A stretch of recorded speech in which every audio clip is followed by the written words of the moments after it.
The stories you're about to see are real.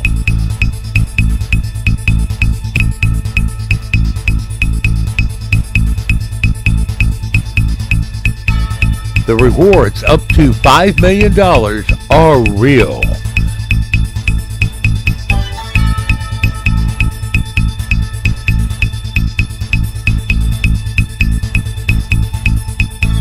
This is Augusta Crime Stoppers, where you stay anonymous.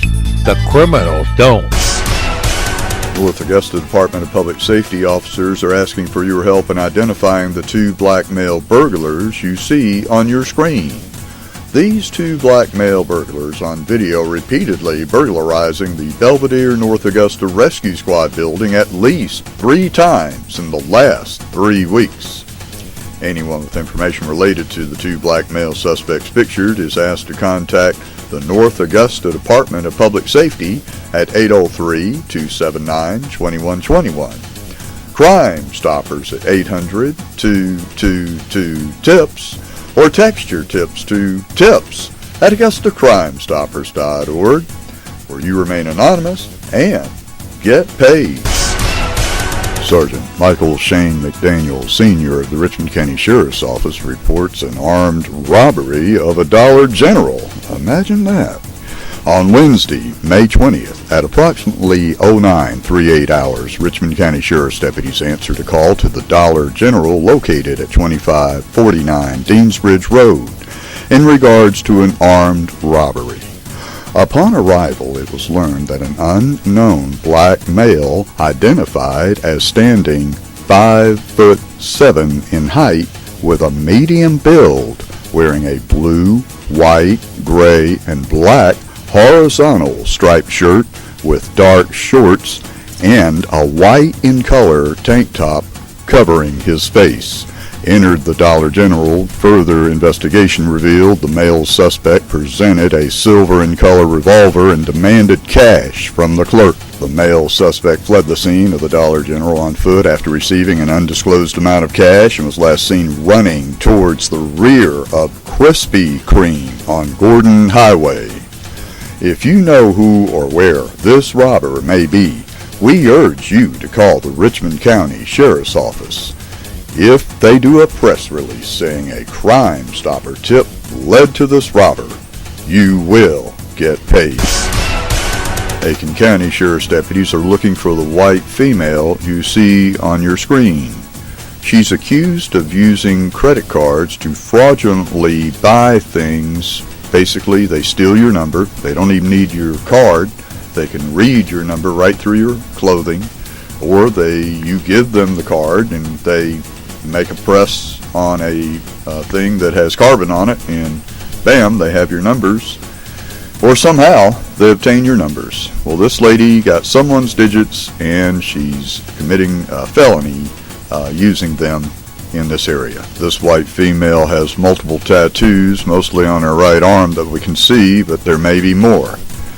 If you think you know who or where this white blonde female may be, please call Detective Royster at 803-642-7685 or Crime Stoppers at 888-CRIME-SC. Crime Stoppers in South Carolina is 888-274-6372. If you can't reach it from Georgia and you know who or where this lady may be, you can call Georgia's and the rest of the nation's Crime Stoppers tip line at 800-222-TIPS, where you remain anonymous and get paid. And now, this Crime Stoppers special report. The Bureau of Justice Assistance is proud to announce the new Body-Worn Camera Toolkit, an online resource dedicated to the sharing of information, resources, and research on body-worn cameras. If you are interested in body-worn cameras and how the U.S. Justice Department is going to treat the information coming over them, if an officer writes a ticket and it's not on the body-worn camera, or if you go to court and they don't have the body-worn camera video, what's going to happen? Explore the BWC Toolkit to learn more at Bureau of Justice Assistance, that's BJA.gov. .gov. Some police are already uploading their videos to YouTube because it A, solves the video storage problem, B, makes them more transparent, C, proves to the public they are transparent and really are the good guys. Plus, it helps more people see how hard and dangerous a police officer's job has become. What do you guys think? Go to our Augusta Crime Stoppers Facebook page and PM or post what you think.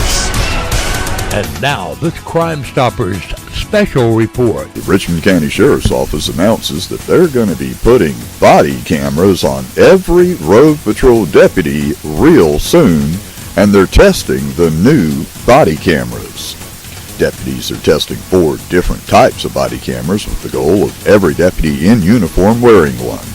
The Sheriff's Office says they need 400 body cameras, averaging $500 per camera, which will cost the Sheriff's Office about $200,000. Lieutenant Lewis Blanchard was quoted as saying, "There's a model that actually costs about $120, but a deputy can delete the footage, so that wouldn't work for us." Richmond County hopes federal funds will pay for half, but it's the storage that costs most, at about $200,000 a year. Richmond County says they'll follow state policy of when deputies turn on and off body cameras. They said they must get consent to record video before coming in your home. They expect those cameras to create over 2 million videos a year, and their cameras may have to be replaced every 3 years. Deputies say they expect to choose a camera and have it on every deputy in the next 3 to 6 months. So if you get pulled over, or you're near a deputy, or you're talking to a deputy, smile. You're on camera. Go to our Facebook page and let us know what you think. Just go to Facebook and search for AugustaCrimeStoppers.org, and then put what you think about being put on video when all the deputies have a camera. For Complex News, I'm Jinx. On Friday, footage of a fatal shooting involving an Oklahoma police officer was released. What makes this footage different, however, is that it came from one of the body cameras currently being tested in police departments around the nation. The Muskogee Police Department shared video from Officer Chancey McMillan's police-issued body camera that captured the shooting and killing of 21-year-old Terrence D. Walker this past Saturday, January 17th in Muskogee, Oklahoma. The police were called following a domestic complaint that stated that Walker had made repeated threats toward his ex-girlfriend. Witnesses later stated that Walker was telling police that his ex had a bullet with her name on it. The video shows Officer McMillan arriving on the scene in response to that call and approaching the suspect. Sir, do me a favor, take your hands pockets for me. Take your hands pockets. Teams at the ER. Okay, go pat you down for weapons, okay? You got anything that's gonna poke, stick, cut, and hurt me? As you can see, he attempts to pat down Walker for weapons. During his attempted search, Walker breaks away and takes off running. We need to advise you that the footage you are about to see is explicit and graphic in nature. Okay, just relax for me, just relax. Relax. Why are you shaking for it? Relax.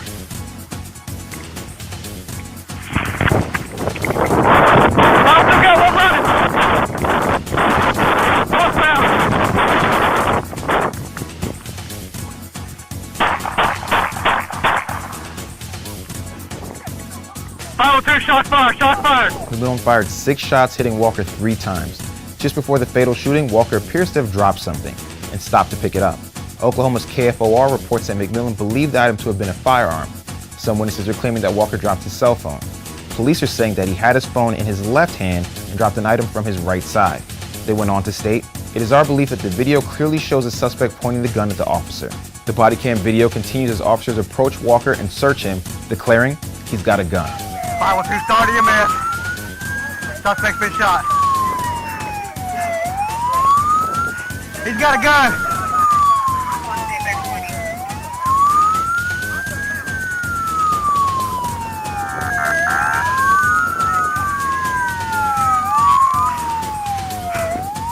McMillan has been with the Muskogee Police Department since July of 2012. This is the second shooting that came from his hands in the last 6 months.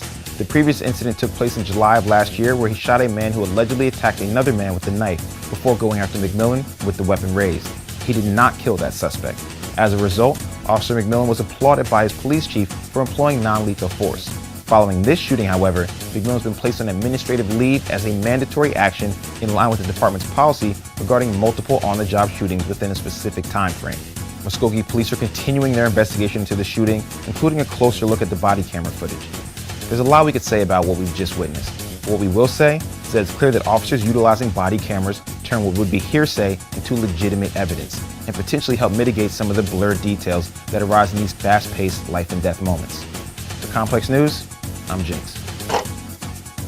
For every officer in Laurel, Maryland's police department, the day starts and ends right here. We each grab a camera, and as you can see here, it clips on to the side of my glasses or a headband, or there's different mounts that way. It's commonly referred to as the lipstick camera, with its shape and size resembling that of the women's popular makeup. But the gadget is far from just an aesthetic pleasure. It's the latest technology being implemented into police departments across the country, allowing for officers to record interactions from a rare vantage point. It just gives a completely unbiased view of the situation. It can't be slanted one way or the other. Every 3 started some more units. She just took off. It records everything they see, every single police-to-citizen interaction, from traffic stops like this one to a simple bystander asking for directions. So the question is, where does all the recorded footage go? While at Laurel's Police Department, officers show me just how it's done. It all runs through a secure online server that officers can then access through an app on their smartphone. But the main server for the thousands of police interactions that happen daily is right here on a storage website called evidence.com. This is where officers can log in and view their captured footage. And even though they can see the video, the police department says officers cannot tamper with it. They cannot alter, they cannot delete, they cannot change, they have no, it's a view only for them. At 181 days, TASER notifies us as administrators that they're getting ready to purge the system. 180 days, that's the policy for how long video can be stored on the server before it's automatically purged. But while police officers seem to be playing by the rules, privacy advocates at the ACLU say that the implementation of these cameras has presented conflicting viewpoints. On the one hand, they are cameras. There are more cameras in our public spaces, which is a trend that we've been generally fighting. And they're cameras run by the police. On the other hand, we've seen a lot of situations in which these cameras on the bodies of police act as a very effective check and balance against police abuses. Check and balance indeed. In Rialto, California, police conducted a randomized controlled study. After cameras were introduced in February of 2012, public complaints against officers plunged 88% compared with the previous 12 months. And as for the officers' use of force, that fell by 60%. But the ACLU and other privacy advocates are still concerned over the power police officers have to turn their camera on and off, perhaps then failing to capture behavior that they don't want taped. Police are going to have an incentive to be dishonest about certain things, and the cameras help keep them honest, but they could be dishonest about whether the camera was working or not. Privacy advocates are demanding that police departments implement airtight policies so that people don't have to depend on the honesty of police officers. It's only then, they say, that this could be a force for good, allowing citizens to make sure their law enforcement is following the law. In Washington, Mira David, RT. Alyssa Hudak with WFXG reports that officials in Berkeley County report a deputy was shot on Thursday.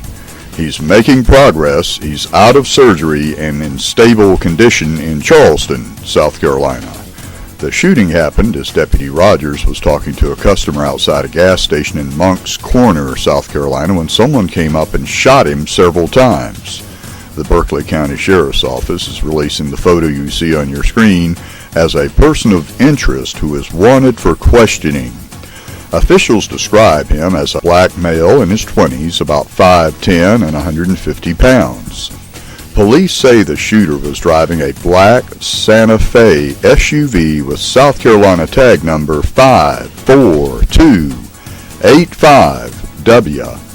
Witnesses say the shooter was wearing a black ski mask and a white long-sleeve t-shirt and dark running pants. If you have any information about the shooting, please call the Berkeley County Sheriff's Office at 843-719-4224 or Crime Stoppers at 888-CRIME-SC. Richmond County Sheriff's deputies say a good Samaritan offering to help people change flat tires turns out to be the latest scam artist. The Augusta Chronicle's Bianca Kane Johnson reports at least 4 of the cases have been reported in Richmond and Columbia counties since Friday. In each case, the victim returns to his car and discovers a flat tire. A man then approaches and offers to help change the tire. The man then asks for money or tells the victim a sob story to get cash. In one case, at CBS 1520 Walton Way, the man approached the victim and continued to offer help to fix the tire, even though she told him she would call AAA Travel. After she finally agreed, he exited his SUV with a tire iron already in his hands. Midway through the job, he told her he was charging $40 because he and his wife, who has cancer, were homeless and might have their children taken away. In another case, the man coerced the victim to give him money and then followed the victim to a bank ATM to receive the cash. According to incident reports, most of the victims learned they were scammed after taking their vehicles to a tire shop to be repaired. Technicians said the tires appeared to be intentionally slashed and warned the drivers that they had seen several similar cases recently. Incidents have been reported at Walmart on Wrightsboro Road, Lowe's on Bobby Jones Expressway, and 2 CVS's on Walton Way. Lieutenant Alan Rollins says it's possible there are more cases that were never reported to police. On Tuesday, the Columbia County Sheriff's Office says the scam artist from the Lowe's incident was possibly traveling in a light green Buick Rendezvous SUV-type automobile. Rollins said investigators have alerted all road patrol deputies of the scam and asked them to be extra alert while patrolling shopping centers. Drivers are asked to use caution when returning to their vehicles and be aware of their surroundings. Drivers who think they might be victims are asked to notify police immediately. Several people in this area have complained about local media not giving full descriptions of individuals that are wanted doing terrible things like this. Truly, with all these witnesses that have seen the guy, he changed their tire, certainly one of the victims who was looking at the guy the entire time his tire was being changed might remember what he looked like. Is there some type of plot for the media to be politically correct or leave out the description of this individual? Sometimes we begin to think, well, if they didn't describe him, then he must look like that. And that is a stereotype. We don't want to go by stereotypes. We just want a description of the guy. Is he Hispanic? Is he light? Is he dark? Did he have red hair? Did he have brown hair? Did he have black hair? Was he tall? Short? Whatever. If you think you know where police may find this slasher, please, we urge you to call the police right away. If a press release says a Crime Stopper tip led to the arrest of this scammer, you get paid. And now, this Crime Stoppers special report. Crime Stoppers Wes Muller and Lauren Wallach report a multi-agency manhunt is underway after a deputy was beaten and cut during a traffic stop. Adams said the officer, who has not yet been identified, suffered a 2.5-inch cut to his forehead and multiple bodily injuries. The incident took place about 10 p.m. on Old Highway 90 when the deputy stopped a blue-in-color Lincoln Town car with a black top that had one person inside. He said the deputy suspected something was wrong and was startled when 2 men came out of the nearby woods and attacked him. They roughed him up, but the officer was able to press a button and release his canine from the back seat. Boy, don't we all wish we had a button like that. He said the canine apparently latched on to one of the suspects, freeing the officer. The suspects then fled in the town car, headed in the general direction of Augusta, Georgia. They may be in, possibly on I-20. We don't know, but there is a big-time manhunt for, at least now, 3 individuals in a blue Lincoln Town car with a black top.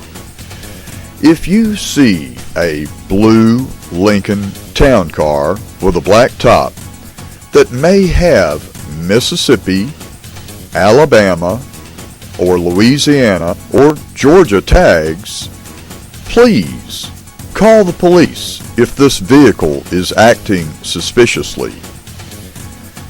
Crime Stoppers at 800-222-TIPS or text your tips to tips@AugustaCrimeStoppers.org, where you remain anonymous and get paid.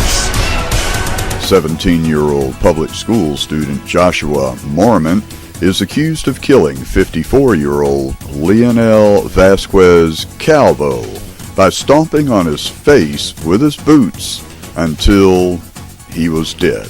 If you watched Augusta Crime Stoppers TV a couple of weeks ago, you found us asking for more patrols in the River Glen area due to the fact that there are 20 to 25-year-old drug and theft houses or fencing operations that burglars steal from your home and go to that area and fence the stolen items they're stealing from all over the CSRA for drugs, cash, guns, EBT money, and things such as that. No one was able to share with the community why these known illegal houses have been able to flourish and do business for 25 years. Now, after this illegal culture of violence, drugs, guns, theft, and all types of crimes, it has caused the individuals in this area to become extremely violent, resulting in more thefts, assaults, murders, and such in one small area of Augusta